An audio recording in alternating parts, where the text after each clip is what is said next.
Am I the jerk if I back out of my best friend's wedding because the best man is my cheating ex-fiancé? Posted by you/Liathelium. Jump into the worst week of my life? I was with my ex-fiancé for 6 years, loved him with every fiber of my being, and had our wedding planned for August. I turned down a job offer so I could move with him for his next Air Force assignment. On Monday, a call girl from a website called Massage Republic texted him in the middle of the night, saying she was reaching out to old clients because she was back in the game. His phone was at my house while he was flying. I texted back, telling her she must have the wrong number. She said she didn't. In a rare moment of clarity, I pretended to be him instead of the jealous girlfriend, and the call girl gave me all the details. I'm such a fool, this had been happening under my nose for years. I confronted him. He claimed to be a sex addict and promised to change. I considered it for half a second and said no.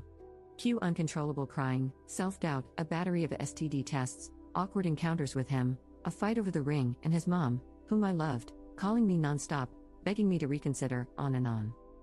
And on top of all this, my best friend is marrying his best friend on May 11th. The groom doesn't want to rock the boat by picking a new best man. The bride says she has way too much on her plate and is begging me to just go through with it, promising to make it up to me. I've never hated a human being as much as I hate him. I can't be in the same room with him, let alone walk arm in arm with him. I understand that the whole wedding doesn't need to fall apart just because I'm upset, but I just want to skip it, spend the day downing the leftover Percocets from my wisdom tooth operation, F as many Tinder dudes as I can find who don't mind that I haven't showered, and burn all his crap. Would I be the jerk if I backed out of the wedding? Edit. Okay, guys, I don't know what the verdict is, but whether you voted you're the jerk or not the jerk and said I should go anyway to support my friend, we've been friends since before we were born, our moms were college roommates, your arguments were the most convincing. I'm going to suck it up, participate, have fun, and make my lock screen image the text from Panama where she said, "Remember, you like tonguing my bumhole?" So when I get sad, I have an instant reminder of who he really is. And then, when it's all over, I'm going to scream myself hoarse and beat the ever-living crap out of my pillows. If I can update a week from now, I will.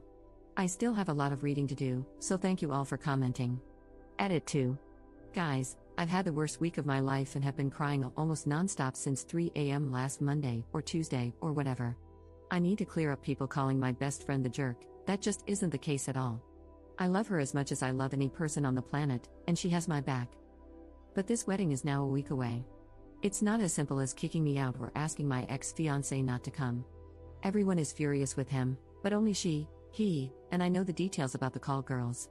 My ex's parents, grandparents, and everyone else will be at the wedding. He's as close with the groom as I am with her. If they make big changes now, the day becomes about what he did, not about the wedding. It's not my place to demand that the groom change his best man, a week out, no less. Plus, like I said, he knows my ex cheated, but he doesn't know my ex was sleeping with prostitutes. If I bring that up, this whole week will become about that. My best friend and her groom being jerks isn't even an option on the table.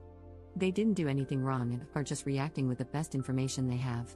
My friend has even offered to let me and my ex-fiancé walk in with other people or separately, but I'm not going to do that. First of all, because I think it will look weird. And secondly, because I foresee getting a sick sense of satisfaction from touching him one last time, forever, and having him know that the spark he feels could have been forever come August, but he screwed it up. Update 2 days later. Is it possible for a cheater to change? This is almost an indescribable situation because if you had asked me last Sunday, I would have told you I had a perfect relationship. Monday night, he was flying, he's a pilot in the Air Force, and had left his phone at my house. In the middle of the night, it buzzed. It was a call girl named Panama who had quit for a while and was reaching out to old clients because she needed money.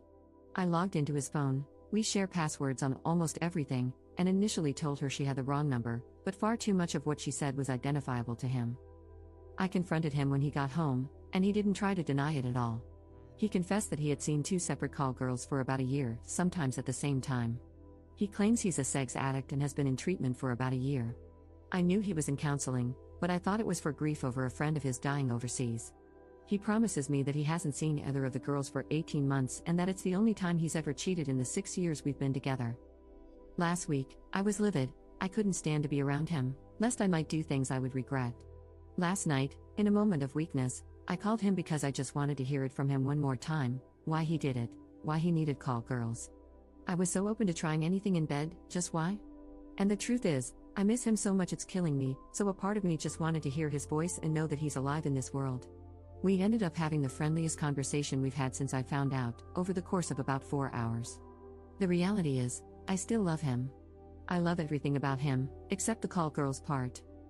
He's broken over this, he's taken himself off the flying schedule, in the middle of his instructor upgrade, which may very well be a career staller, and he's doubled up on his counseling sessions. He hasn't lied to me, he hasn't yelled at me, he hasn't blamed me for anything. I guess if there's a right way for a cheater to act, he's doing it. All of this is complicated because we are scheduled to be maid of honor/best man in our respective best friends' wedding this coming Saturday. Both of us agree that we don't want our drama to get in the way of their big day, so while we aren't going together, we are going to put on our happy faces for the 4 minutes we have to be around each other.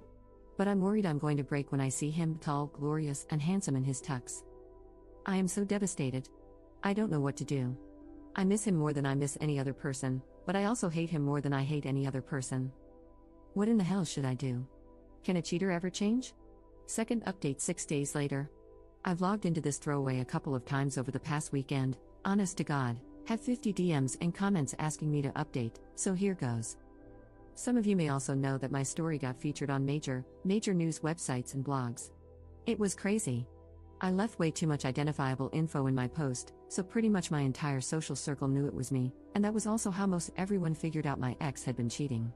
We had a meeting among the 4 of us to decide whether or not to proceed. We pretty much agreed that not showing up would cause more drama and whispers than if we did, so we decided to be civil and stay in our respective places. But having to spend that hour or so in the same room with him just filled me with adrenaline and pure rage. That led into the bachelorette party that night, where I got freaking hammered and, honest to God, made out with so many guys while dancing that I can't even count. I also ended up having my first one-night stand ever with a 20-year-old, super cute guy from our university's wrestling team who was so sweet. I'm not proud of doing that, but I'm also not ashamed either because it made me feel desirable, almost like I was going into the wedding day and rehearsal with some parody, like, hey, I can be naughty too. X and I were, of course, paired up at rehearsal, and I hate to admit this, but we had an absolute blast with each other. It wasn't a mistake that we had such a great and fun relationship, we are very compatible.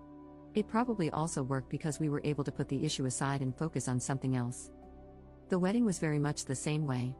We walked arm in arm down the aisle with big, beaming, and genuine smiles because we were there for our friends.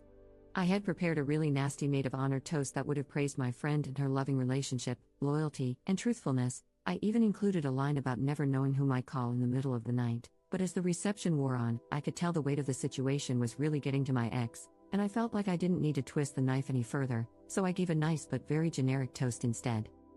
As the night went on, my ex became more and more withdrawn, sitting by himself, either on his phone or with his head in his hands. I didn't want people talking about him, so I asked him to dance with me, which was actually really nice since neither of us said anything. At the end of it, he put his hands around my face like he was going to kiss me, and I would have totally let him, in that moment, but just whispered how sorry he was and walked away. I got distracted, and when I turned around, he had apparently left the reception. I hate myself for it, but I was so sad to see him go. This wedding was literally the last thing we ever had to do with each other. There's no expectation of Game of Thrones Sundays or Bloody Mary brunches with his mom. We won't argue over how bad IPA beer smells or who forgot to put gas in the car.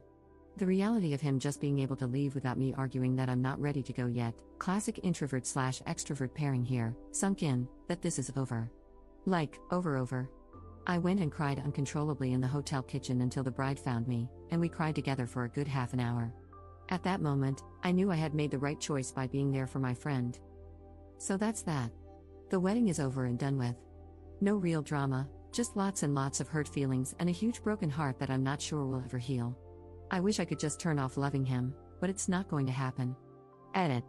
Last word on this, guys, and I really, honestly, just want to say thank you. This sub has been such an amazing place and absolutely coaxed me into the right decision. Thank you so much for the words of encouragement. I will move on. I know I will. Right now, it's so fresh, and I just keep thinking, God, if you hadn't been up that night worrying about work, you never would have seen the text come in, and you'd be ignorant to all of this, and happy. But that's not healthy because wishing to live an uninformed and ignorant life is never what I wanted. Anyway, I'm indulging in self-pity, and I don't want to do that anymore. This has been a crazy ride, and I just want to say thank you. And Fox News, you kinda suck.